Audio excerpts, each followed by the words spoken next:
Hello traders. तो आज के एक एक्सपायरी का मोमेंटम हमने बहुत अच्छा एक मोमेंटम कैच किया। इसको अगर आपको समझना है तो ये वीडियो डिटेल में देखना। आने वाले मार्केट में कैसे ट्रेड प्लान करना है वो भी डिटेल में मैं समझाऊंगा। बट ये ट्रेड बहुत ही ज़्यादा एक इम्पॉर्टेंट ट्रेड है। यहाँ से आपको बहुत ज़्यादा इम्पॉर्टेंट साइकोलॉजी पॉइंट सीखने को मिलेंगे। तो इस वीडियो को पूरा एब्जॉर्व करने की कोशिश करना, जितना ज़्यादा यहाँ से आप सीख सको। सिर्फ इसी पर्पज़ के साथ में इस वीडियो को देखना। प्रॉफिट तो मैंने टेलीग्राम के ऊपर भी दिखा दिया था, पीएनएल आपको यहाँ पर भी मैं शेयर कर दूंगा, दिखा दूंगा। बट इंपॉर्टेंट है ट्रेड के पीछे का लॉजिक वगैरह समझना, क्यों मार्केट के अंदर इतने छोटे से एसएल के ऊपर हमने ट्रेड प्लान किया और इतना ज़्यादा एक बड़ा रिस्क टू रिवॉर्ड आज के दिन कैच किया। इवन मैं यहाँ पर बड़े टारगेट के लिए बैठा था, बट आज के दिन जैसे आपने देखा था मैं आपको करंटली वहाँ पर जो है अपडेट नहीं कर पा रहा था। रीज़न क्योंकि मैं थोड़ा सा ट्रैवलिंग की वजह से यहाँ पर प्रॉपर तरीके से जो है ट्रेड को होल्ड नहीं कर पा रहा था यहाँ पर। तो इसी के बेसिस पर एक छोटे टारगेट के मेरी बेसिस छोटा, क्योंकि इसका रीज़न मैं समझाऊंगा कि क्यों मुझे एक्सपेक्टेड था कि बड़ा मोमेंटम यहाँ पर अपसाइड और आने वाला है मार्केट के अंदर। फिर भी 1:6 के आसपास मैंने रिस्क टू रिवॉर्ड यहाँ पर आज के दिन कैच किया। तो जहाँ पर मार्केट के अंदर ये सेलिंग आई हुई थी, मार्केट यहाँ पर होल्ड करके आज के दिन प्रीवियस डे के अंदर क्लोजिंग किया। तो इस पॉइंट पर मेरा यही व्यू था कि मार्केट के अंदर इन सेलर को टच नहीं करना चाहिए। मार्केट के अंदर ज़्यादा बड़ा गैप अप वगैरह ओपन होता है तभी सेलर को टच करना चाहिए, मार्केट में इनको टारगेट करना चाहिए।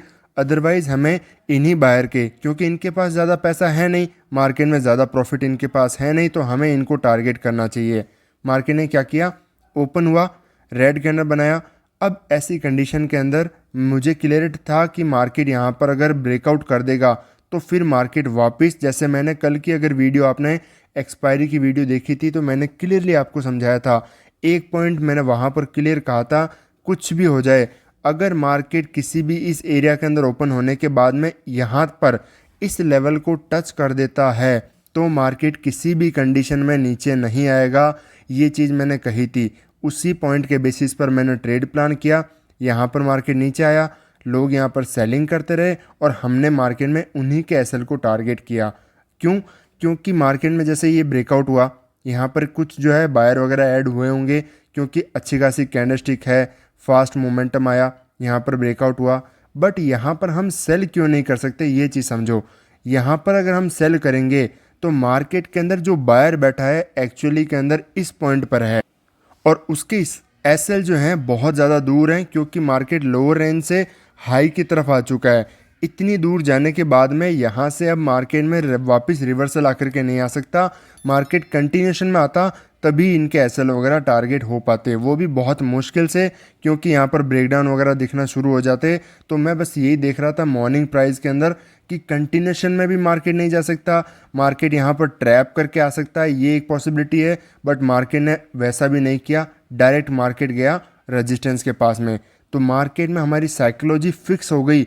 मैं खुद मॉर्निंग आवर्स के अंदर सेलिंग साइड के अंदर बैठा था, बट मैंने अपनी साइकोलॉजी को सेलिंग साइड में फिक्स नहीं किया। मुझे क्लियर था कि ये लेवल अगर टच किया, I am not in selling side, मैं मार्केट के अंदर बाय करूँगा। रीज़न, इस रजिस्टेंस से यहाँ पर आप खुद देखोगे, रजिस्टेंस देख करके ईजिली कोई भी मार्केट में सेलिंग करना स्टार्ट कर देगा कि मार्केट इतना अपसाइड जा चुका है, स्ट्रॉन्ग रेजिस्टेंस है, मार्केट यहाँ से रिवर्सल आ सकता है। और ख़ासकर एक स्मॉल मूव आया, पुल बैक, फिर ब्रेकडाउन, यहाँ पर हर कोई सेलिंग करेगा। प्राइजेशन देख करके कोई भी ऐसा है जो मार्केट में नहीं करेगा, हर कोई यहाँ पर, क्योंकि रेजिस्टेंस से एक मोमेंटम आ चुका है मार्केट के अंदर, आने के बाद में होल्ड करके प्राइजेशन बना चुका है, तो हर कोई सेलिंग करेगा। जैसे ही लोग सेलिंग करेंगे, यहाँ पर सबकी साइकोलॉजी सेलिंग साइड के अंदर होगी। उसी पॉइंट पर इन्हीं सेलर के एसएल को हमें टारगेट करने पर फोकस करना है, यहाँ पर बाइंग करना है। बायर का हमेशा टारगेट होता है सेलर का एसएल। और उसके बाद में मार्केट के अंदर अपसाइड एक मोमेंटम आया, मार्केट वापस तुरंत रिजेक्शन लिया।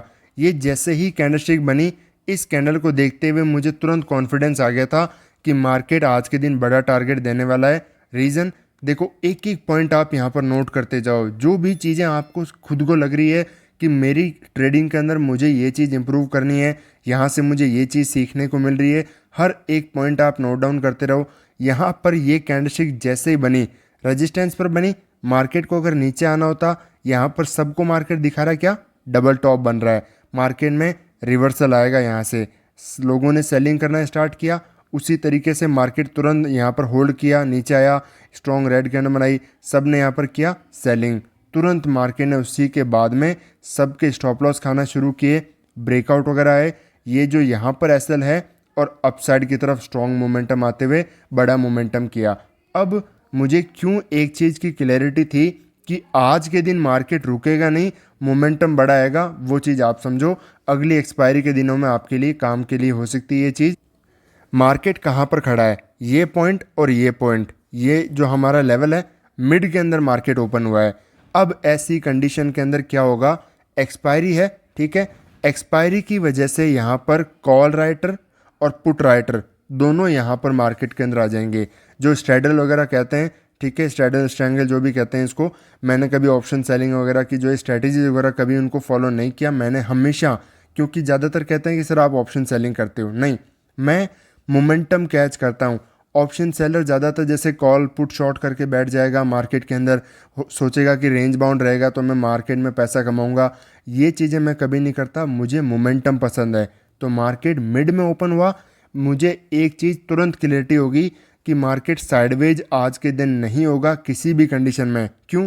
क्योंकि यहाँ पर हर कोई सेल करके बैठ जाएगा। अपर साइड और लोअर साइड की रेंज देख करके मार्केट में कॉल पुट को शॉर्ट करके बैठ जाएंगे, ये सोचते हुए कि हमारे लिए अच्छा खासा पैसा बनेगा। बट मार्केट में क्या हुआ, यहाँ पर मार्केट पहले तो अपसाइड की तरफ स्ट्रॉन्ग मोमेंटम आया, यहाँ पर सबकी साइकोलॉजी एक बार यहाँ पर बाइंग साइड के अंदर किया, फिर यहाँ पर रजिस्टेंस वगैरह लेकर के रिजेक्शन किया, अच्छा खासा सेलिंग के अंदर दिखाया, सेलर यहाँ पर ऐड हुए, तो फर्दर यहाँ पर पोजीशन वगैरह बनना स्टार्ट हुई होगी कि मार्केट अभी भी रेंज बाउंड है, अच्छी खासी पोजीशन बनेगी। उसके बाद में क्योंकि यहाँ पर भी एक छोटी रेंज बन गई, यहाँ पर एक बड़ी रेंज है, मार्केट में सबकी साइकोलॉजी, जो ऑप्शन सेलर है उसकी साइकोलॉजी ये होगी छोटे छोटे प्रीमियम जो है उसको सेल करके हैज करने की, मतलब मार्केट में कॉल पुट शॉर्ट करने की कोशिश करेगा कि रेंज बाउंड आज के दिन मार्केट हो सकता है। उसी के बेसिस पर मार्केट में क्लैरिटी थी कि ये जो कम से कम यहाँ पर जो भी हाई लगे हैं उनको भी मार्केट निकालेगा। क्यों? क्योंकि जैसे ही निकालेगा मार्केट के अंदर कॉल पुट को इन्हें शॉर्ट कर रखा है तो वो कॉल को एग्जिट कर देगा, कॉल शॉर्ट कर रखा है जिसको, क्योंकि इतने स्ट्रॉन्ग फास्ट ब्रेकआउट हो रहे हैं, पुट को रखेगा, वापस मार्केट में क्या करेगा, उतना नीचे आ जाएगा, जो पुट राइट किया था वो भी लॉस के अंदर, तो कॉल के अंदर लॉस, पुट के अंदर लॉस, इसलिए मार्केट उनको बड़ा लॉस ही दे देता है। यहाँ पर ये चीज़ समझना ज़रूरी है, रेंज अगर दिख गई मतलब आपको वहाँ पर वॉलेटिलिटी समझ जानी है कि मार्केट में आएगी। क्यों? रीज़न आप समझ गए, क्योंकि यहाँ पर कॉल सेल करने वाले, पुट सेल करने वाले मार्केट के अंदर बैठे हैं। एक्सपायरी के दिन खासकर सोचेंगे कि मार्केट साइडवेज होगा, बट मार्केट उनको भी, बायर को भी निकालता है, सेलर को भी निकालता है, सारे काम करता है। उसका रीज़न भी आप समझ चुके हैं। तो ये हमारा जो है आज का फाइनल पीएनएल है। मार्केट के अंदर हमने एक लॉट के बेसिस पर मैंने आपको यहाँ पर ट्रेड करके दिखाया है। सिंगल लॉट के अंदर यहाँ पर कम से कम 80-90 पॉइंट के आसपास हमने यहाँ पर इस ट्रेड के अंदर कैच किए हैं। बहुत ही अच्छी खासी ट्रेड चली, 11 बजे ली, 12 बजे के आसपास यहाँ पर एग्जिट कर दिया। इवन फर्दर मेरा व्यू था कि अच्छी खासी आज के दिन बड़ा मोमेंटम लेना है, बट हुआ क्या कि रीज़न मैं थोड़ा सा ट्रैवलिंग की वजह से ट्रेड को प्रॉपर होल्ड नहीं कर पाया, उसकी वजह से मैंने मोमेंटम देख करके ट्रेड को एग्जिट किया। अब यहाँ पर कल के दिन कैसे ट्रेड प्लान करना है उसको भी एक बार डिटेल में थोड़ा समझ ले। तो कल के दिन कैसे मार्केट के अंदर हम ट्रेड प्लान कर सकते हैं, यहाँ पर ये बायर बैठे थे, यहाँ पर अपसाइड बायर आए और इतनी शार्प सेलिंग, यहाँ पर एक रिजेक्शन, यहाँ पर स्ट्रॉन्ग यहाँ पर देखने को मिला।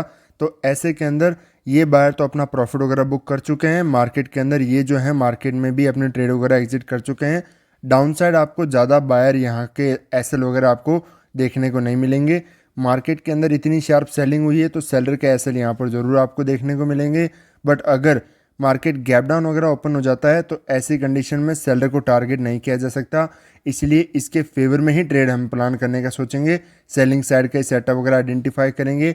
फ्लैट वगैरह ओपन होता है, सेम सिचुएशन, अगर मार्केट जैसे यहाँ पर आप इस चार्ट को देखोगे, कैसा चार्ट है, ऑलमोस्ट सेम चार्ट है, सेलिंग वापस होल्ड, सेलिंग वापस होल्ड। अगर मार्केट रेजिस्टेंस एरिया तक पहुंच जाता है तो वापस यहाँ पर सेलिंग साइड का आइडेंटिफाई मत करना, मार्केट में बाइंग साइड का सेटअप वगैरह देखा जा सकता है। बट अगर मार्केट इसी एरिया के अंदर यहाँ पर टाइम स्पेंड करता है तो यहाँ पर थोड़ा सेलिंग का प्रेशर वगैरह भी देखा जा सकता है, ट्रैपिंग वगैरह भी हो सकती है। तो यहाँ पर फ्लैट के अंदर बहुत प्राइस को ऑब्जर्व करके ट्रेड प्लान करना है। अगर मार्केट यहाँ पर रेजिस्टेंस के आसपास जाता है तो यहाँ पर हम मार्केट में थोड़ा सा पुल बैक आने के बाद में बाइंग साइड के सेटअप वगैरह आइडेंटिफाई करेंगे।